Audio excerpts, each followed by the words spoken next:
Jadi di sini sebelum kita memulai pelajaran, ada baiknya kita berdoa terlebih dahulu agar pembelajaran kita berkah dan mudah menangkap untuk dipelajari.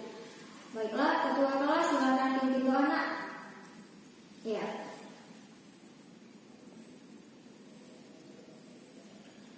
Ya, sudah. Sekarang Ibu mau nanya dulu. Hari ini atau pagi ini ada yang belum sarapan? Udah semua? Oh, bagus. Berarti semuanya anak-anak yang sehat. Aduh, Ibu lihat ini, Dayat. Kamu pakaiannya nggak rapi, Nak. Rapi kan? Masukkan pakaiannya. Masukkan bajunya ke dalam supaya rapi. Rapi itu kan enak dipandang mata kan? Iya, masukkan. Yang lain sudah rapi? Iya, sudah rapi. Kak, kenapa duduknya di sana, Nak? Kamu kan tempat duduknya di sini. Balik ke tempat duduk asalnya. Jangan ke sana kelayakan, jangan main-main. Balik, Nak, balik. Udah, ada lagi nih yang pindah-pindah. Jangan pindah-pindah dari bangkunya ya. Baiklah, sudah semua ya. Nah, di sini sebelum lagi Ibu mau mulai pembelajaran, Ibu absen dulu ya. Iya, Ibu absen dulu. Tidak kedua, Mustika Rahayu, Leli Pasaribu, Heti Pane, Erlina, Amin Syahri, Eva Juliana. Udah, baiklah hadir semua ya. Ya. Nah, sebelum Ibu memasuki materi kita hari ini, Ibu mau bertanya sebelumnya. Minggu lalu kan kita ada pembelajaran tentang kebersamaan dalam apa? Iya, kebersamaan dalam keberagaman. Sebelum kita masuk tema selanjutnya untuk hari ini, ada yang belum paham tentang tema yang sebelumnya? Kalau belum paham, kita tidak bisa lanjut. Bagaimana? Sudah paham semua? Iya, pintar anak-anak Ibu. Nah, selanjutnya di sini kita sudah bisa memulai pembelajaran kita. Di hari ini kita akan mempelajari tentang tema 3, yaitu indahnya kebersamaan. Subtema 1, bersyukur atas keberagaman. Adapun tujuan pembelajaran kita dari tema 3 subtema 1 ini adalah yang pertama, setelah membaca teks, siswa menceritakan kembali. Jadi nanti kalian menceritakan kembali isi bacaan dengan menggunakan bahasa sehari-hari. Gak perlu pakai bahasa yang formal ya, Nak ya. Yang kedua adalah dengan menggunakan bahasa daerah, siswa mampu menulis cerita sederhana tentang situs budaya yang benar. Ibu, bahasa daerah itu bagaimana? Bahasa kalian sehari-hari kan beda dengan bahasa Indonesia. Itu juga bisa dibilang bahasa daerah, Nak. Jadi kalian menuliskannya sesuai dengan bahasa daerah. Nah, yang terakhir ialah dengan membaca teks, siswa mampu menemukan perbedaan antara masa pra-aksara, masa Hindu-Buddha, dan masa kerajaan Islam. Kemudian menuliskan fakta-fakta penting dalam bentuk tabel dengan benar dari masa-masa pra-aksara tadi, masa Hindu-Buddha, dan masa kerajaan Islam. Nah, selanjutnya di sini Ibu mau kalian membaca buku kalian di halaman 49. Dibuka nggak bukunya? Ya, dibuka semuanya. Amin Syahri, jangan main-main, Nak. Dibuka bukunya. Ya, sudah. Kalian lihat di halaman 49 di bagian hidup itu ada 3 tahapan. Yang pertama itu penduduk atau masyarakat pada zaman praaksara itu bertahan hidup dengan cara berburu hewan-hewan yang ada di hutan. Karena dulu bumi ini masih banyak hutannya, Nak. Tidak seperti sekarang ini. Jadi di hutan itu banyak binatang yang bisa diburu. Jadi masyarakat di sana itu pada zaman praaksara itu bertahan hidup dengan memakan hasil buruan mereka. Yang kedua itu adalah bercocok tanam dan juga beternak. Bercocok tanam itu bagaimana, Nak? Iya, menanam sayur-sayuran misalnya kan. Nah, jadi mereka menanam sayur-sayuran dan hasil sayurannya itulah yang mereka makan. Yang kedua itu tadi ya, yang ketiga itu adalah tadi beternak. Beternak itu adalah seperti si Dayat memelihara ayam. Ada kan Dayat peliharaan ayamnya? Nah, seperti itulah beternak. Si Dayat ini memelihara hewan. Jadi masyarakat pada zaman praaksara juga memelihara hewan, Nak. Jadi kalau sudah waktunya tiba, sudah hewannya bisa dimakan, mereka memotongnya, menyembelihnya, lalu dimasak. Dimasak dulu baru dimakan. Dan yang terakhir, mereka itu sudah mengenal logam. Logam itu seperti uang logam. Dulu nggak ada uang kertas, Nak. Adanya cuma uang logam. Jadi tahapan terakhir pada zaman praaksara itu adalah mereka sudah mengenal logam. Lalu uang logam inilah yang ditukarkan. Kayak kita membeli barang sama pada zaman praaksara. Uang logam ini ditukarkan sama makanan-makanan yang mereka inginkan atau pakaian-pakaian yang mereka inginkan. Nah, selanjutnya di sini Ibu mau kalian meringkas. Tadi kan kalian sudah membaca. Ibu mau kalian meringkas ya. Ringkas kehidupan pada zaman praaksara itu, tapi Ibu mau kalian meringkasnya dengan bahasa kalian sendiri. Jangan menggunakan bahasa yang ada di buku. Paham? Iya. Silahkan diringkas, Ibu kasih waktu selama 15 menit. Diringkas ya, Nak, tidak usah ditulis semua. Supaya waktunya tidak banyak, kalian juga tidak terlalu lelah. Jadi diringkas saja dengan menggunakan bahasa kalian masing-masing. Baiklah, Ibu tunggu selama 15 menit. Sudah selesai meringkasnya? Ada yang belum selesai? Menggunakan bahasa daerah kalian sendiri kan masing-masing. Ya, sekarang hasil dari ringkasan kalian itu kalian roker dengan teman sebangku kalian. Sudah diroker semuanya. Yang tertib merokernya anak-anak, jangan ribut kan cuma meroker. Sudah? Ya, setelah diroker sekarang Ibu mau teman sebangkunya memeriksa bacaannya atau mungkin tulisannya ada yang salah atau ada huruf yang kurang. Bagaimana? Iya. Ya, sudah? Periksa kawan-kawan yang lain. Kalau ada yang kurang seperti pergi, dia bikinnya pergi tanpa i, itu dilingkarin ya, Nak ya, dilingkari, dikasih tahu sama kawannya. Sudah semuanya? Ya, baiklah ketua kelas dikumpul ya tugasnya. Nanti dibawa ke meja Ibu supaya Ibu konten. Nah, selanjutnya di sini pembelajarannya ada tentang candi. Hari ini kita membahas 3 candi. Ada 3 candi di sini. Di buku kalian itu halaman 53. Sudah dibuka halaman 53. Ada gambar? Iya, ada gambar. Gambar apa, Nak? Gambar candi.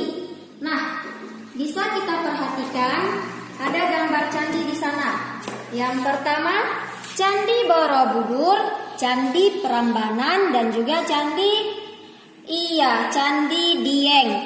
Nah, di sini Candi Borobudur adalah candi Buddha yang paling besar dan mewah yang ada di Indonesia. Bentuk daripada candi ini nampak seperti piramida atau bangun 5 segi 4. Candi ini mempunyai banyak relief dan juga stupa. Candi Borobudur terdiri dari 3 buah tingkatan. Selanjutnya itu ada Candi Prambanan, yaitu Candi Prambanan terletak di lingkungan Taman Wisata Prambanan, kurang lebih 17 km ke arah timur dari Yogyakarta, tepatnya di Desa Prambanan, Jogja, Solo. Selanjutnya yang terakhir adalah Candi Dieng. Candi Dieng ini berada di Wonosobo, Jawa Tengah. Candi Dieng merupakan sebuah kompleks candi yang berada di dataran tinggi Dieng, yang berada pada ketinggian 2000 meter di atas permukaan laut. Kompleks candi ini juga merupakan salah satu candi tertua di Jawa yang dibangun sekitar abad ke-7 hingga abad ke-9 Masehi. Ada teks mengenai kehidupan masyarakat praaksara. Jadi Ibu jelaskan sedikit di sini masa kehidupan praaksara. Kata praaksara itu dibagi menjadi 2 bagian. Yang pertama itu adalah pra dan yang kedua itu adalah aksara. Pra itu artinya sebelum, sedangkan aksara itu artinya tulisan. Jadi kalau digabungkan, praaksara itu pengertiannya adalah kehidupan sebelum mengenal tulisan maupun bacaan. Ya, baik. Apa tadi Ibu bilang, Nak? Kehidupan praaksara artinya apa?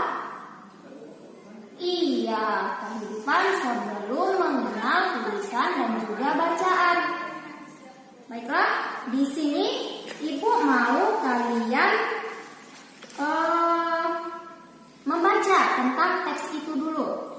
Setelah kalian baca, nanti Ibu akan menjelaskan lebih detailnya lagi.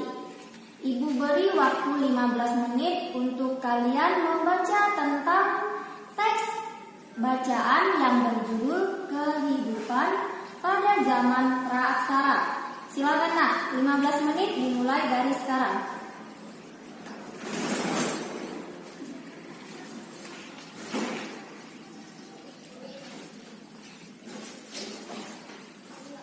Sudah?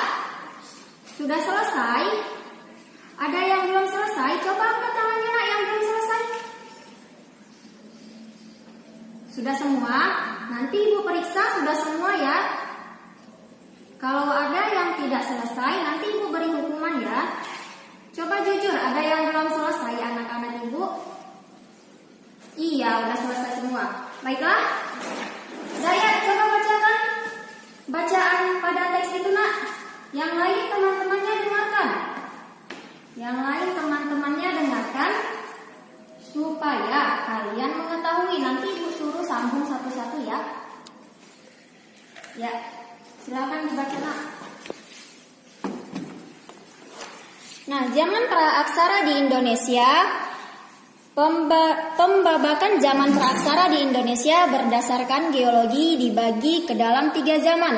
Zaman tersebut merupakan periodisasi atau pembabakan prasejarah, terdiri dari Arkeozoikum atau zaman tertua. Nah, Arkeozoikum zaman tertua berlangsung kira-kira 2500 juta tahun. Pada saat itu kulit bumi masih panas sehingga tidak ada kehidupan. Selanjutnya Amin Syahri, lanjutkan bacaan temannya Nak. Yang kedua, Paleozoikum, zaman primer atau zaman hidup tua yang berlangsung selama 340 juta tahun. Makhluk hidup yang muncul pada zaman ini seperti mikroorganisme, ikan, amfibi, reptil, dan binatang yang tidak bertulang punggung. Selanjutnya lagi, Leli Pasar Ibu.